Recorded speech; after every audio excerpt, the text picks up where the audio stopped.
First, I want to thank you all for the invitation and the opportunity to be here with you and to actually explore this question with you. You know, I used to be a university professor, and be careful of those kind of people. And I'm not really here to teach today. I'm really here to join with you in this exploration of how we can build soils and build them rapidly. I want to first apologize by saying that we just came back from the Czech Republic and Bulgaria, and in Bulgaria I picked up a bug. I think I haven't been exposed to intense cigarette smoke since I was a child, and it got me. So I have a bit of a cough, and I hope I don't do it too much up here because this microphone will accentuate it, but I apologize to begin with.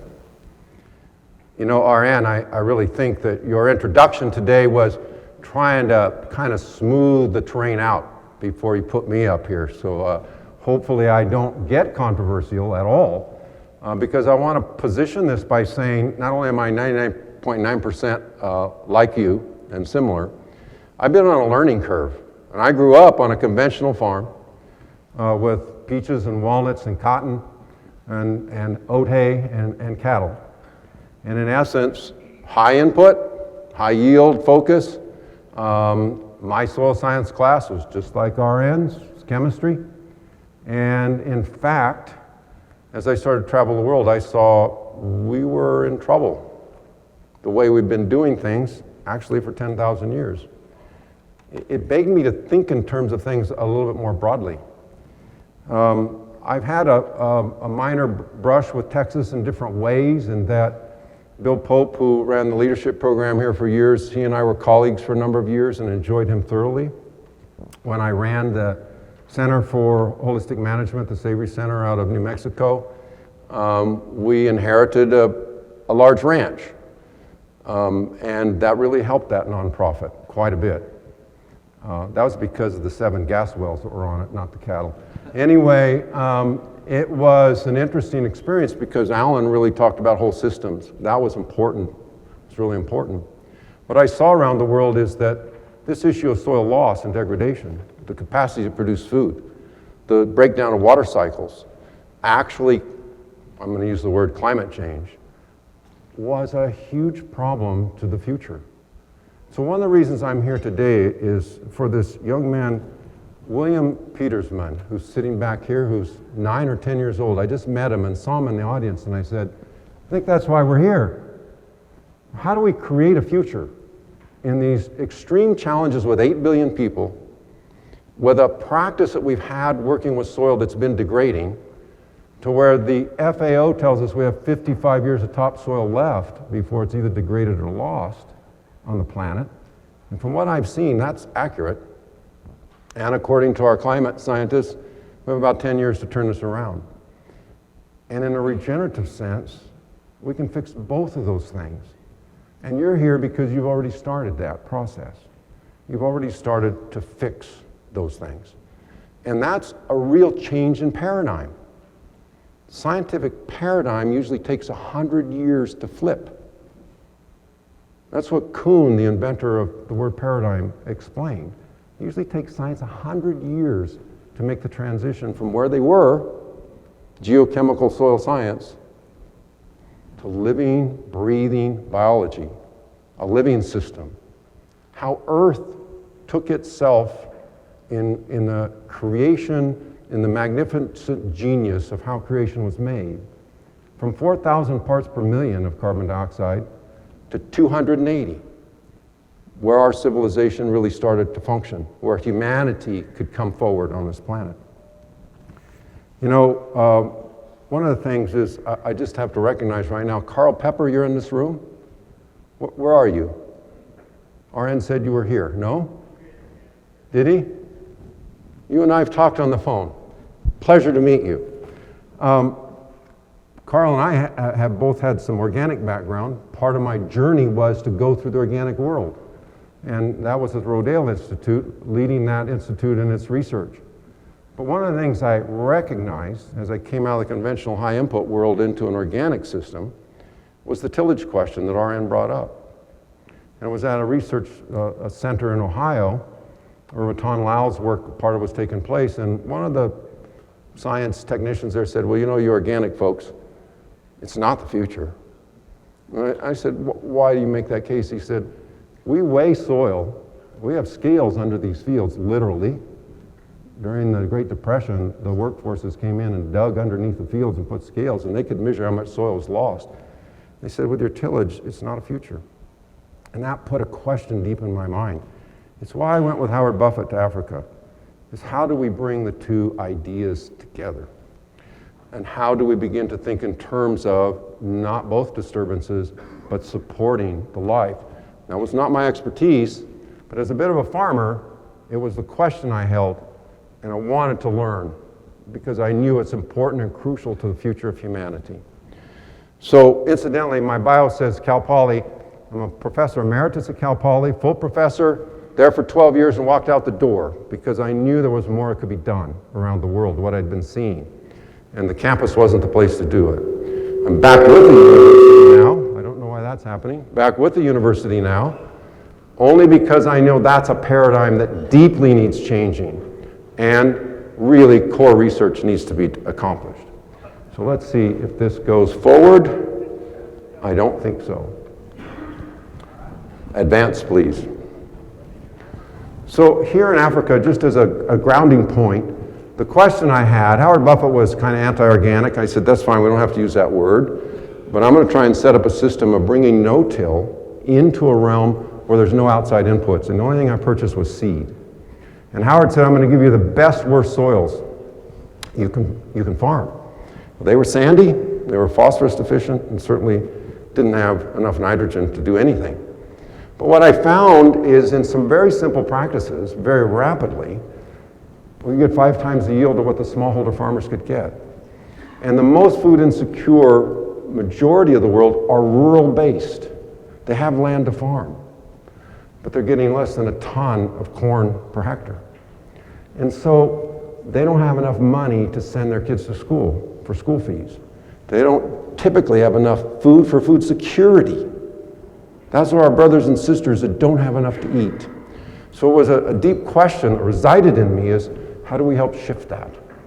And with regard to this, just with some simple rotations, some simple diversity, simple cover crops, too simple I might add, I learned later, this happened. No phosphorus deficiency in the plants, in the crops. Increased yields to where farmers would have excess income for their children, for food security, et cetera, and excess food. Well, that encouraged me, but it left me with more questions than answers. Because I knew it was biology, Dr. Zach, but I didn't know what. And that led me on a deeper journey in where we set up the Center for Regenerative Agriculture at Chico State University in general to begin to ask those questions more deeply. So here you all are, you're understanding this.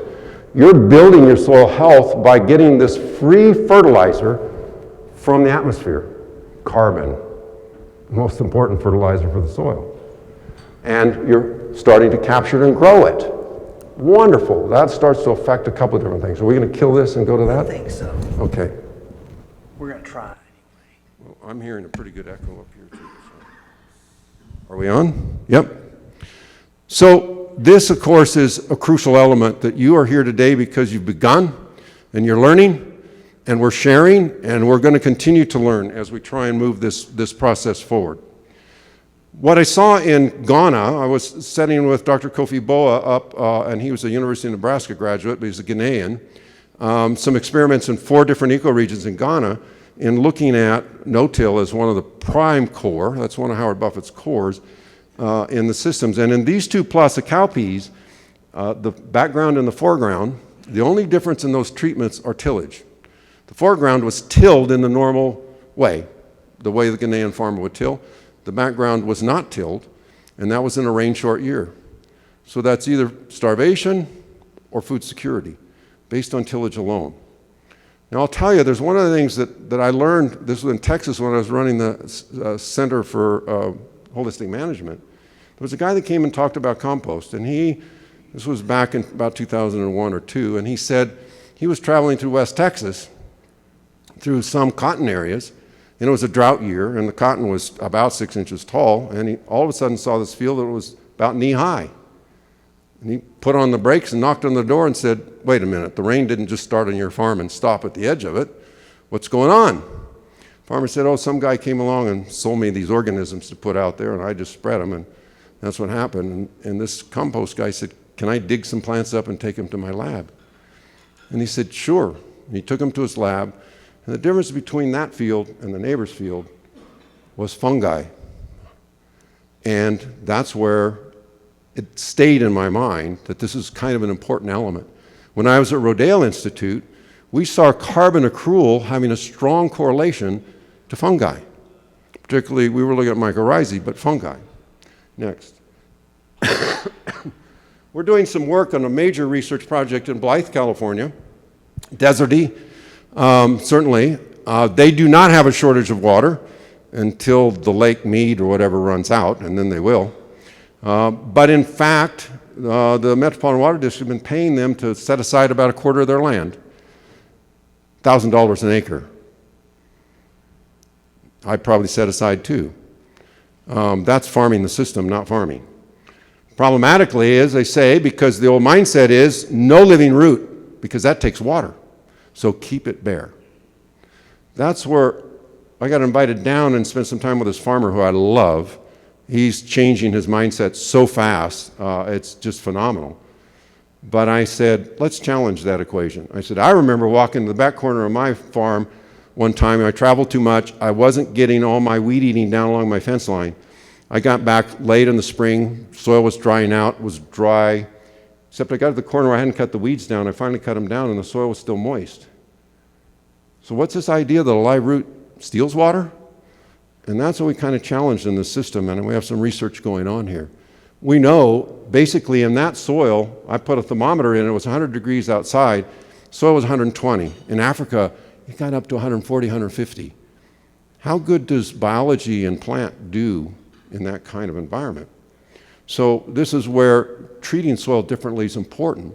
What we learned is, what I'm learning, and what I keep learning is, and that in fact, microorganisms that we're looking for in the soil are ever present, pretty much anywhere. They're in the air. So these miracle workers that are interrelated and intercommunicate and signal and work with the plant and signal needs and signal demands and signal supply streams and systems with each other are so intercomplex, and they will quorum sense and create nutrients that aren't there, that it's the way nature has functioned and it's nature's genius. And we haven't been supporting that. And that's part of the question that we've come in for. We actually worked with Dr. Johnson, and we did some trials with his inoculant, and we actually saw no effect in 4 different trials, 4 different crops, 4 different regions. But we did see effect, and I'll show you how we did see the effect with some practices. And we kind of come to the conclusion it's because the biology lives in the atmosphere. It'll get on the plant, it'll get on the seed. It will help the seed when the seed emerges its root to stimulate root hairs and to get the whole system functioning. And it will, of course, be fed in the soil with the right management. Next. So, next slide. I see my clicker's not working. Oh, there we go. All right, just kidding. So, in essence, one of the things I've just learned recently, which I'm sure some of you are paying attention to, is Dr. White's work at Rutgers, is rhizophagy. So whoever thought plants ate microorganisms? I was blown away by this concept, to think that, well, here's where a lot of the nutrients are coming from. It's a direct consumption. That's a pretty amazing thing. That means the nutrients, if we've got enough life in the soil, are present for that plant to consume. Next slide. One of my former fellows in the Ag Leadership Program had sent me a picture, because he knew we were doing this work. He says, look at the dreadlocks I've got. He says, we farmers are bragging about our dreadlocks these days. First time I saw this was in Africa in my wife's garden. I pulled the weed out and I go, is this plant sick or what? I've never seen this before. What is this? And we know that when roots look like the one on the right, the biology's not functioning. And if we have fertilizers ever present, the plant's not going to work with the biology. It's like getting intravenously fed. It doesn't need to. That's where we get disease presences, where we get insect pressures, where we get demand for more nutrients.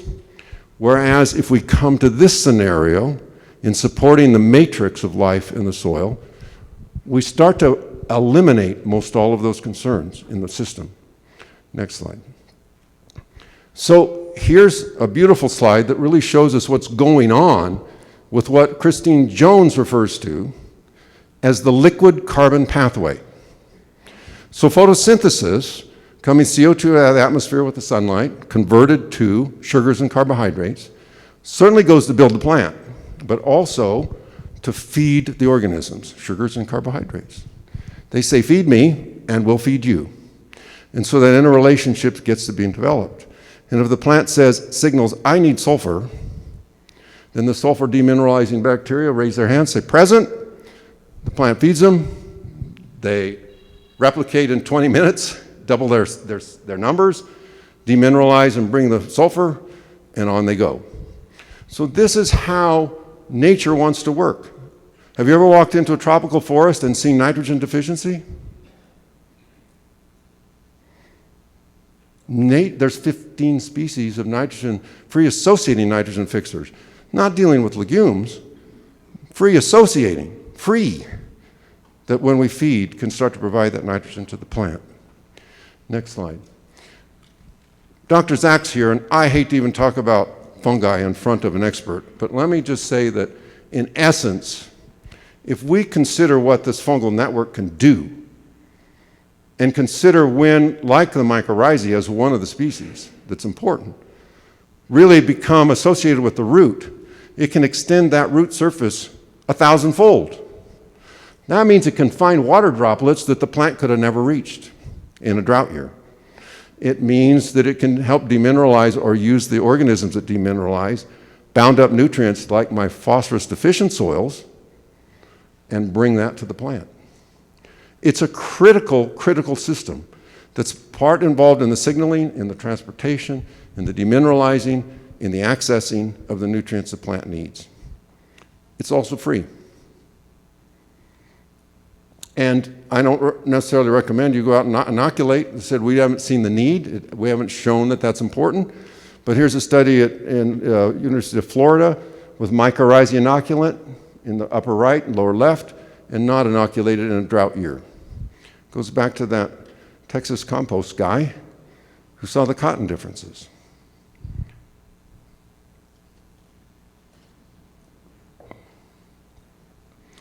This moves me to the question of multi-species. Now at Rodale, we had single species, and we claimed the vetch is where the nitrogen came from for the corn. And it worked. We used a roller clipper to knock it down. And we claimed that basically the annual rye was how we worked with our soybeans. I'll tell you what didn't work very well was the weed suppression, but Rick Clark's figured that out in Indiana in a regenerative organic system with rye. He's done a very good job. But what multi-species brings to the table is what the biology needs. And we've just kind of trying to really corely establish the need for the biology. In other words, a diverse, everybody's present set of microbiome systems that will work and function. Christine Jones shared this slide with me. This was in Canada in a rain-short year. And in the foreground of this picture on the left is a triticale crop that's in failure. If you look closely on the right, triticale is there, and it looks like there's a successful crop. Same amount of rain, again, unless there were those curious clouds that stopped raining at one spot in the field, same amount of rain. What's happening? A lot of this is these fungi networks themselves will connect from one plant to a different plant. They'll transfer nutrients, help find water, as we said, and be a much more resilient in particularly climate-stressed world.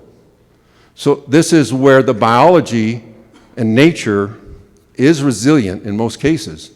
The way we have learned to farm, it has not been a resilient system traditionally. University of Jena in Germany has done studies on multi-species and said that the more species you have in your covers, the more nitrogen, et cetera, will be produced in the system.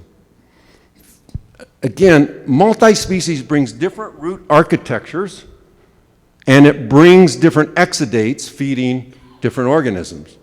And that's what creates the robust, resilient system, it seems. That's what our research is indicating at this point, without going into the laboratory, Dr. Sack, just in the results in the field.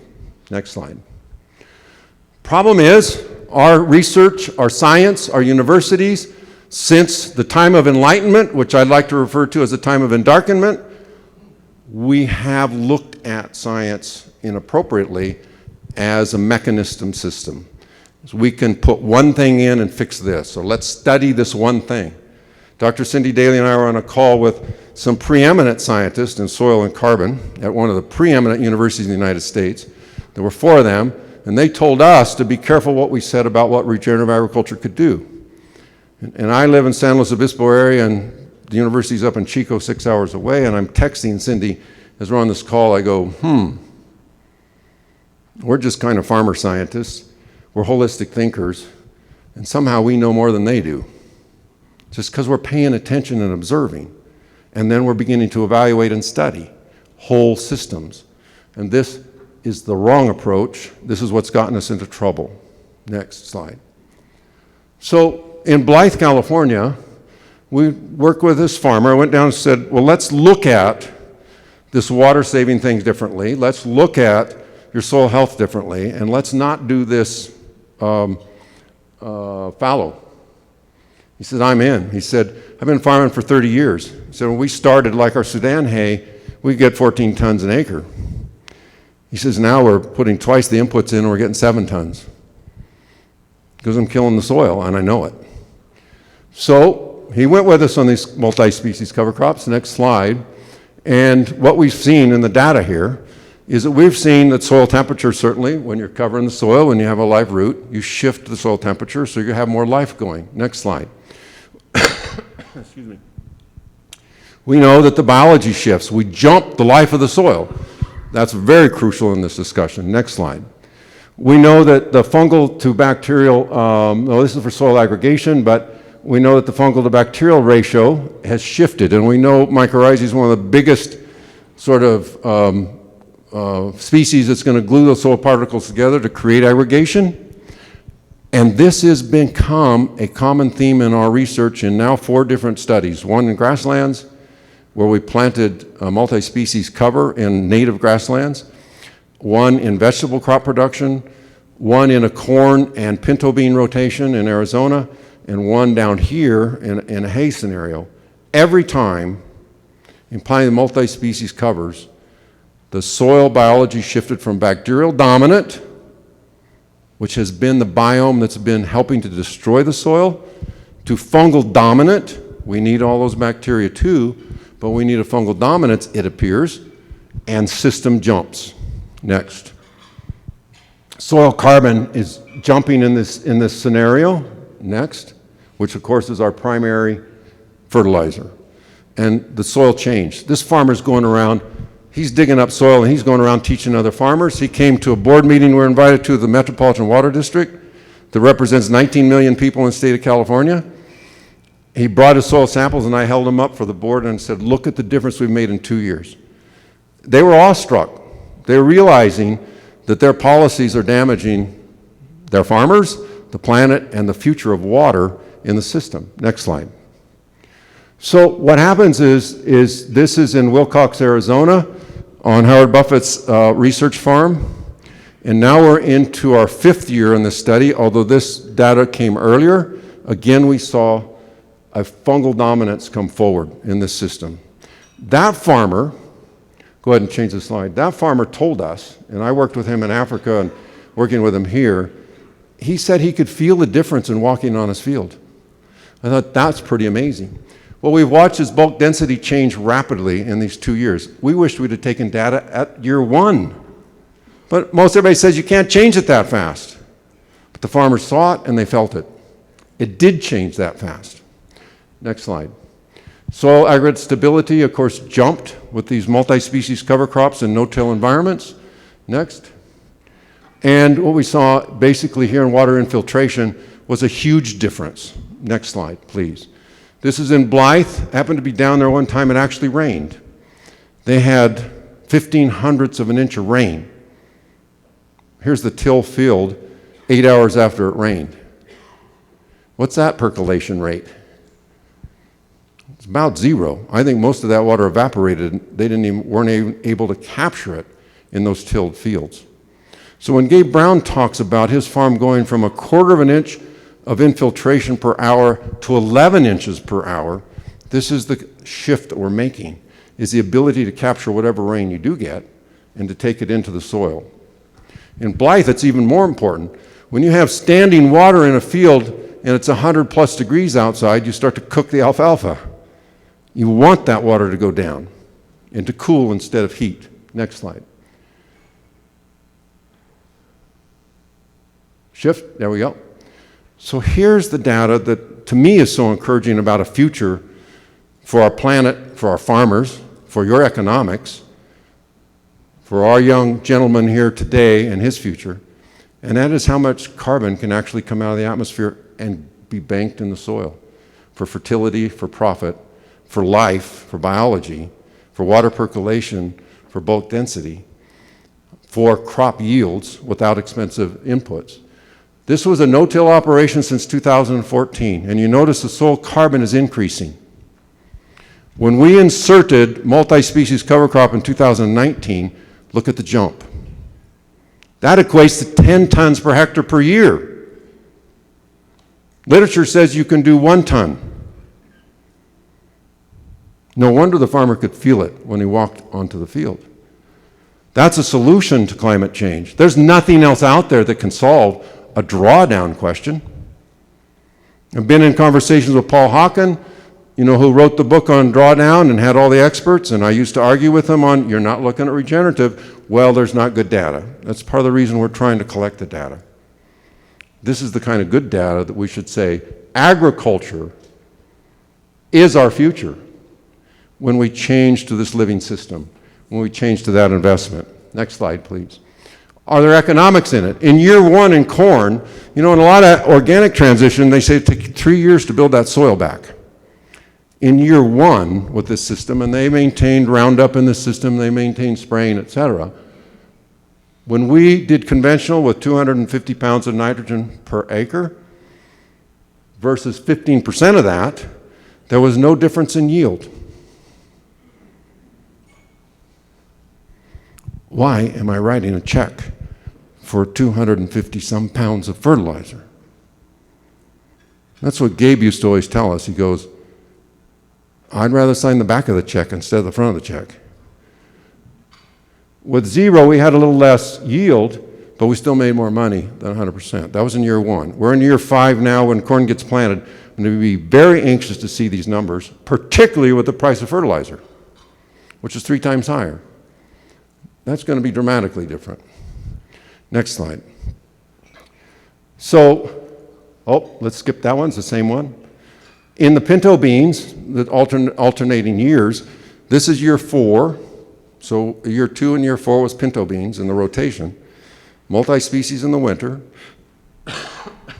What we found is that there was no statistical significant difference in yield. It was all 41 point something bushels per acre. But when it comes to profit, the 0 fertilizer was the most profitable versus 15%, and then the 100% was a ridiculous waste of money. So the soil tests, the salesman said you need X. The biology said Y. Next slide. So we know how this system works. We know the potential.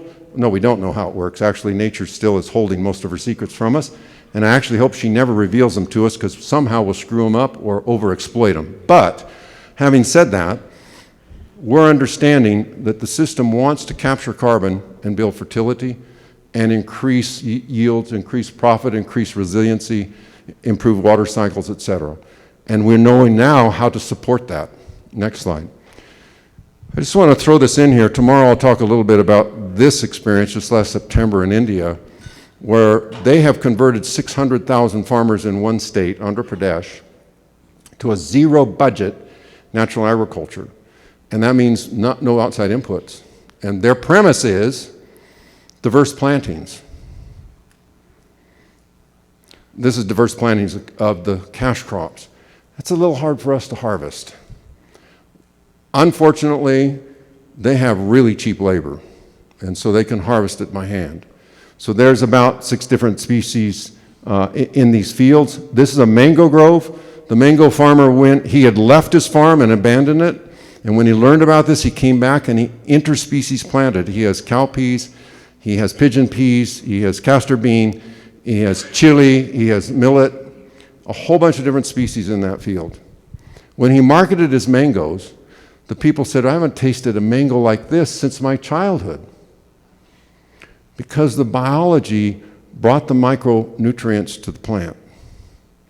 And it became sweeter and more wholesome food. Also, he learned that the shelf life increased from 1 week to 4 weeks. Resiliency in the system again. Next slide. Here's one of their fields with peanuts and castor bean and cotton and pumpkins and chilies. Again, different root architectures, different root exudates, feeding the diversity of the biology, which then feeds the cropping systems. Next slide. And we know that we can graze differently, and we can change terrains and make them photosynthesizing acres instead of deserts, just by grazing and therefore supporting the biology in the soil. Next slide. And so part of our work right now that we've sort of assigned ourselves is to find the funding, the few millions of dollars we need to do 5 farms across this country. We have one farm started there in Blythe, California, where we're using flux towers to measure the flux of CO2 in the atmosphere that's being captured photosynthetically and the amount being respired out of the soil in conventional tilled systems versus regenerative no-till systems. And we know this data is crucial to change the conversations in the carbon markets, which I'm ambivalent about, but I can talk more deeply about that, in the questions literally of helping to explain to farmers and growers how this system can help their economics and how their soil fertility can be jumped, and to hopefully shift policies around the world. This is scale neutral. It works for smallholder farmers. It works for thousands of acres farms. Next slide. So this one, you maybe can see a little thing to click, short little video. This is our Blythe farmer and the flux tower we've set up. 2, one on a conventional side, one on a regenerative no-till side. Just beginning to pull the data, and we're going to have an opportunity again to have real hard replicated rigorous science to push back on the old paradigm, to push back on the old understandings of what this soil and the living organisms can do for all of us and our future together. Next slide. What I know is if we do a back of the envelope calculation, we can take all the legacy levels out. As a matter of fact, Christine Jones says, if we increase photosynthesis 5%, that equates to all of our emissions. Could we do 5%? You know, just the 1.5 million acres of almonds in California that are bare between trees, think what winter cover crops would do for soil health, water percolation, fertility, but photosynthesis. That would increase it more than 5% for all those farmers. Think about all the bare land we have in the Midwest during the winter when cover crops. We would increase that by more than 5%. It's a very doable challenge for us, absolutely. Next slide. And so conservation ag, which Howard Buffett has promoted and pushed on no-till, has basically 3 principles: minimum soil disturbance, permanent soil cover, keep an armor on the soil, and species diversification. Generally, species diversification meant rotate your crops. Generally, soil cover meant crop residue. So here's how our minds are reorienting this, or let's say enhancing this. Same thing, only instead of permanent soil cover, a living root for 365 days a year if you can, which is pretty much impossible. Okay, let's do 360. Okay, you had a little weather issue, let's do 350. Well, how about 330? That's more than we've been doing typically. That living root is photosynthesizing and feeding life.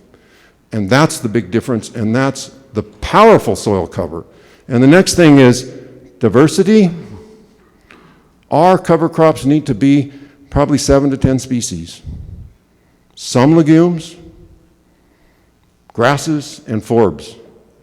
We need them all in that diverse mix for the diversity of life below the soil line.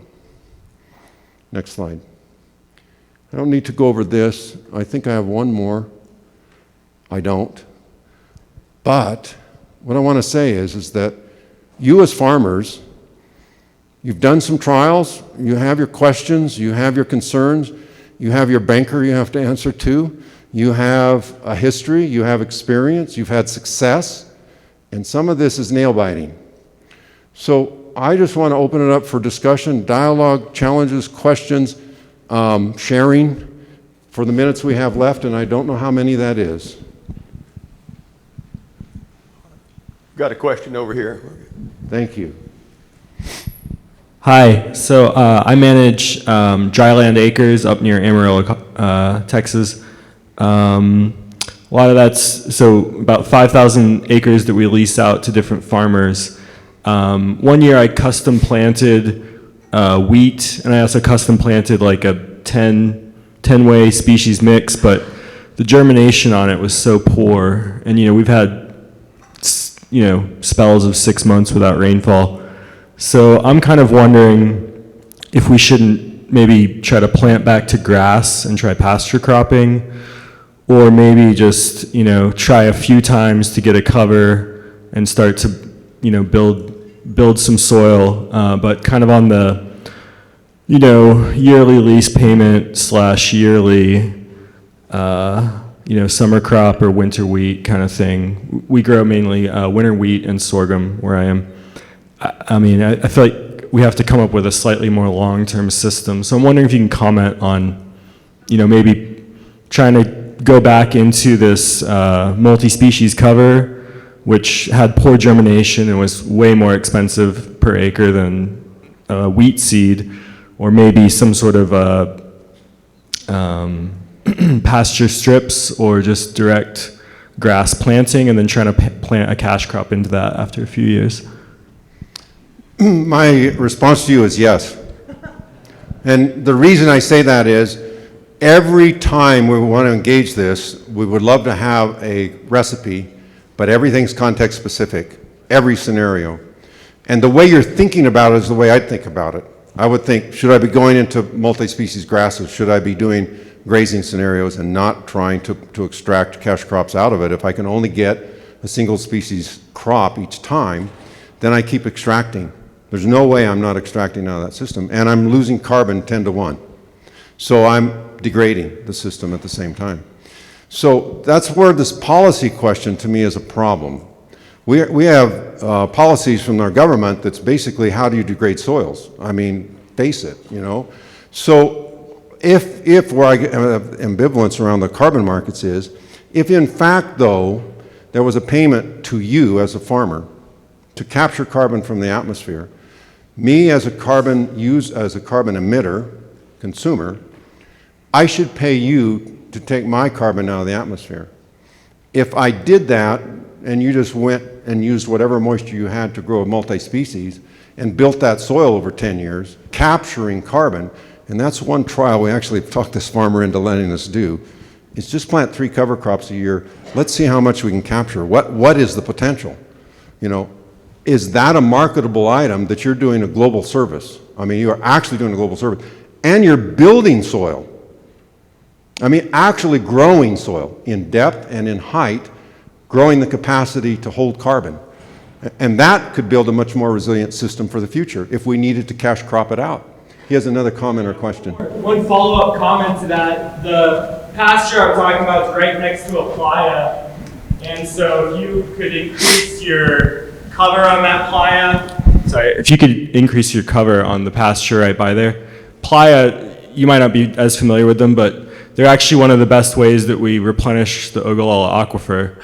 But currently, if you get too much silt that fills in a playa, it doesn't infiltrate. Mm-hmm. So anyways, I mean, another one of these areas where land managers aren't getting paid for things that are public goods in a sense is like, there's a lot of water users, but if there could be a system whereby they can get remunerated by people who pump the water, whether that's, well, I'm out near Bushland, so there's a lot of single acre lot growth, house growth, or, large water users for your services of helping to re-infiltrate on the playa. I mean, there's a lot of these things that kind of aren't in the market yet, but should be. There absolutely should be, and I've seen legislation that's going to come down in California that's just going to be actually soil destroying.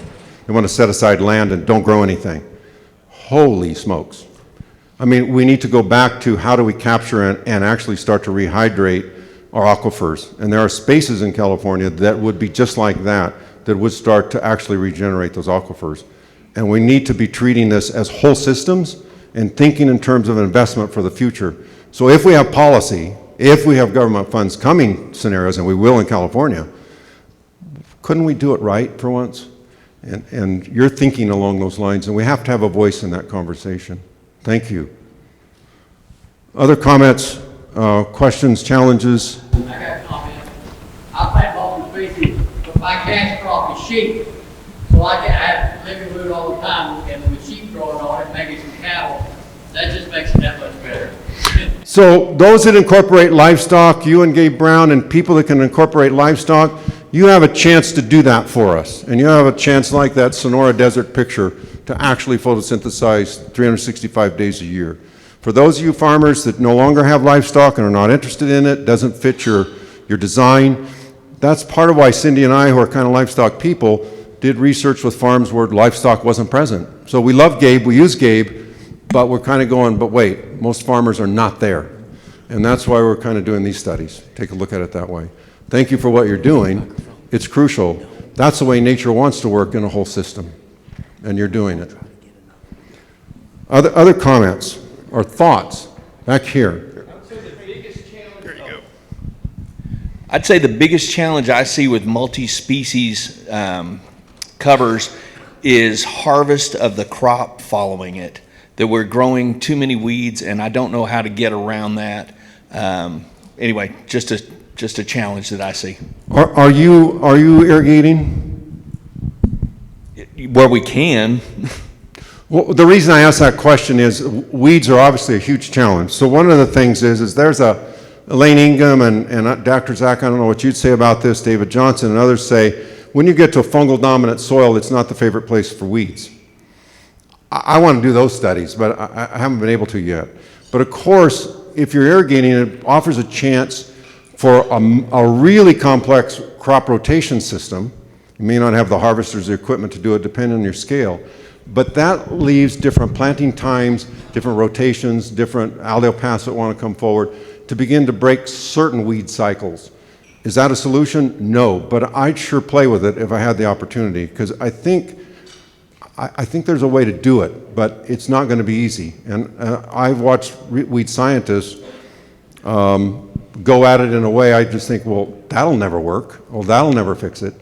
But I think there's a way to play with it. And this is where our imagination has to come in and just run small plots, run our own trials. Because I'll tell you, most of the scientists are still in the reductionist world, and most of the scientists are not farmers. And they're not going to actually be looking at the thing that's helpful normally. So let me say in the common vernacular, I feel you. And I don't have a quick response, but I think we need to try and get imaginative. And then help teach us so we can all learn. But yeah, no easy answer to that for me.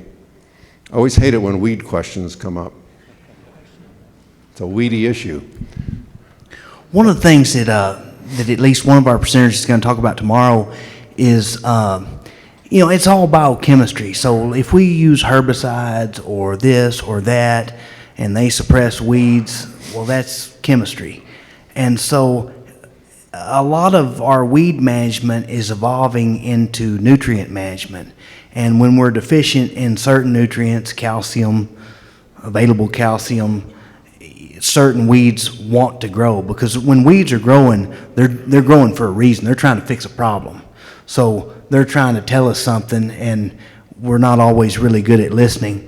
One thing that I was going to ask you, I had the distinct honor and privilege last night of having dinner with Dr. LaSalle, and he talked about the complexities of monetizing the carbon market. I've always been pretty against the idea of it, even just because of the fear of the fraud and the abuse that could come with that.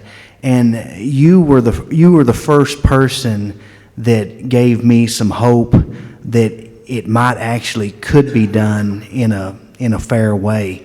Could you touch on that a little bit?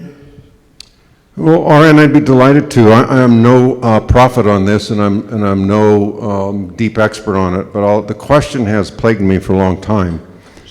Partly because most of the farmers in this world are not in the carbon markets and can't get there because they're smallholder, and they're feeding most of the world. They are the ones that could benefit from the money the most. If they got a little carbon payment, it might be $30 or $50 on their 2 hectares, and that could tip the balance for the security of their families. So my mind wants to go to them first. My concern for them in carbon markets is when you listen to, and I've spoken to groups in London, I've spoken to other groups that are all about that, and I'm not an expert in it, and I'd say, and I'd watch them. They were aggregators. They wanted to get all of your acres and, you know, get you to join, and they'd pay you so much for carbon. They were taking half the pot. You were doing all the work. So I got pretty frustrated with the carbon markets too, and I thought the smallholder farmers and most corrupt governments around the world would never get a nickel. But today there's some changes taking place. One of the changes is there's new technology coming out, and I'm not a technology fan in general. Part of that probably has to do with all these gray hairs. But there's new technology coming out now that can start to measure soil carbon on a minute-by-minute basis in the soil. And some people I'm advising and working with, I kind of challenged them and said, these soil probes need to be available to the smallholder. They need to be paid too. And their business model is to actually not sell them to the farmers, give them to the farmers, sell the data to governments and to companies that have made a zero carbon budget commitment. Now that I like, because now that involves all of us that are in farming. The second part to that is, how do we get assured that these aggregators and these greed magnets don't take most of that money? One is there can be direct payments, even for those smallholders. My work crew in Africa lived in a village that had no water, no running water, no electricity, no plumbing. A lot of them had dirt floors. They were poor, desperately poor. And they came to work happily every day and handed me their cell phones so I could charge them for them. And then they went home with their cell phones. With that technology, you can transfer payments directly. With blockchain work, you can start to get global carbon monies into those systems and pay any farmer directly. To me, that could start to open up a couple of things in the carbon markets. One, all the carbon in the soil would be verifiable. Cheating gets shoved out the back door. Secondarily is payments can become more direct and to the farmer directly, less need for these aggregators and marketers. And to me, the technology is important because we need accurate data, not models. We don't need models. If you're a good farmer and you can really pull carbon out, you should be rewarded for that advantage. And if you're just sliding by, I'm personally not interested in rewarding that. I want to reward somebody who's really building soil for the future, improving water cycles, assuring food security, and drawing down excess CO2 at the same time. So that to me is where carbon markets, if we can push them and hold them to accountability, auditing, and then direct transfer of payments to the best, then I think we have the potential for something that could make a difference. Otherwise, I think we can screw this one up too, bottom line. So, and we're trending towards screwing it up. Some of us are trying to push towards accountability, auditing, and be able to get the payments to the farmers. RN, I hope that responded to as we remembered it last night. Anyone else? Those are just my opinions with some experience, but not expertise. Please.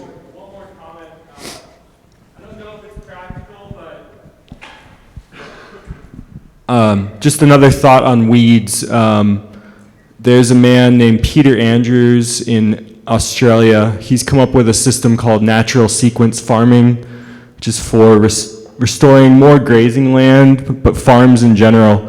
And he talks about something called mulch farming, where he actually lets his weeds grow up, and then he either once they go to the boot stage, he will either mow them down right there on the ground, or sometimes pile them at the highest point on the landscape, because gravity via water will carry the nutrients downstream. So he actually sees using weeds and mulch farming as a way to build nutrient density and carbon in your soils. But if you're trying to get a crop off, a cash crop off that cycle, it might take a couple of cycles. So that's just one more thing people could research. His books are amazing. Peter Andrews, Back from the Brink and Beyond the Brink. Thanks. Thank you for that, and you remind me, speaking of Australia, and I don't remember the farmer's name, but I'm sure you've seen his videos where he planted the pastures, or had the pastures, and then he planted his barley in it. There you go. So there's utilizing, in your concept, a potential where you could do both, grasslands and grain at the same time. So it's a potential. This world that we've all embarked upon and reinvesting in soils is one of the most exciting things and most hopeful things that I could dedicate my life to. I'm a learner, and I keep learning, and I know I have a lot more to learn in this system of how we support you, of how we support farmers around the world, and how we begin to find the easiest and most simple ways. And those three principles, which basically you guys are doing in no-till systems, can be enhanced, I would argue, with multi-species and with live roots for as long as you can hold them. And to me, those are the simplest steps. The actual application of that is where the challenge comes, and the imagination and the trials and the attempts. Of course, it's not logical to do your whole farm tomorrow in a whole new approach. It's very logical to do strips and parts of it and to learn as we go. And we know each year is different with its rainfall, with the climate, with the changes. But it's a way to observe and to think critically.